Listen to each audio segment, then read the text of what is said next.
রেভেনসুডের বিচিত্র শহরে কুয়াশায় ভরা জঙ্গল এবং একটি অশুভ অতীতের ভুলে যাওয়া ফিসফিসগুলির মধ্যে অবস্থিত একটি শীতল গল্প প্রকাশিত হয়েছিল।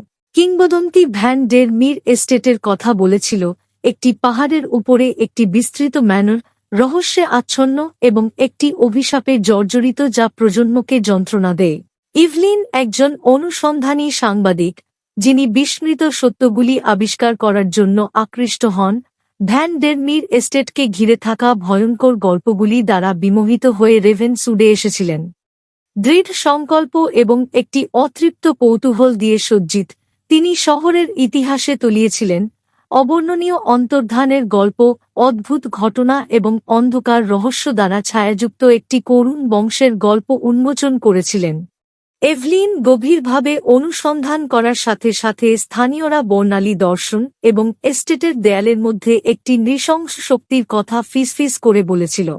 অনিশ্চিত, তিনি এস্টেটের রহস্য উন্মোচন করার সিদ্ধান্ত নিয়েছিলেন, একটি শীতল যাত্রা শুরু করেছিলেন যা তার বিশ্বাস এবং বিচক্ষণতার পরীক্ষা করবে।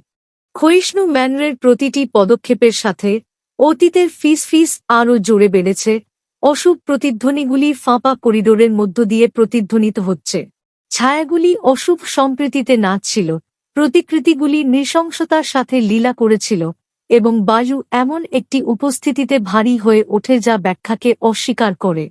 বর্ণালী দৃশ্য এবং অবর্ণনীয় ঘটনা দ্বারা আতঙ্কিত ইভলিন ভ্যান ডের মির পরিবারের করুণ ইতিহাস উন্মোচন করেছিলেন, নিষিদ্ধ আচার-অনুষ্ঠান, অদম্য লোভ এবং অন্ধকারের সাথে তৈরি একটি চুক্তির সাথে জড়িত একটি গল্প।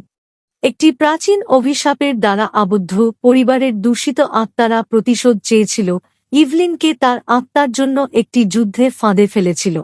বিশ্বের মধ্যে পর্দা পাতলা হওয়ার সাথে সাথে ইভলিন সাহসিকতা এবং আশার আলোর ঝলকানিতে সজ্জিত নরক শক্তির মুখোমুখি হয়েছিল। এক বিভীষিকাময় ক্লাইম্যাক্সে তিনি অন্ধকারের মুখোমুখি হয়েছিলেন, অভিশাপের দমবন্ধ ভেঙে এবং শেষ পর্যন্ত শান্তি পেতে আটকা পড়া আত্মাদের মুক্ত করেছিলেন। রাভেনসুডের উপর ভোর হওয়ার সাথে সাথে ভ্যান ডের মির এস্টেটটি নীরব হয়ে দাঁড়িয়েছিল, এর নৃশংসতা পরাজিত হয়েছিল এবং এভলিন চলে গেলেন। চিরকালের জন্য তিনি প্রত্যক্ষ করা শীতল ভয়াবহতার দ্বারা আতঙ্কিত হয়েছিলেন। একটি গল্প আগামী প্রজন্মের জন্য শহরের লোককাহিনীতে দীর্ঘায়িত হবে।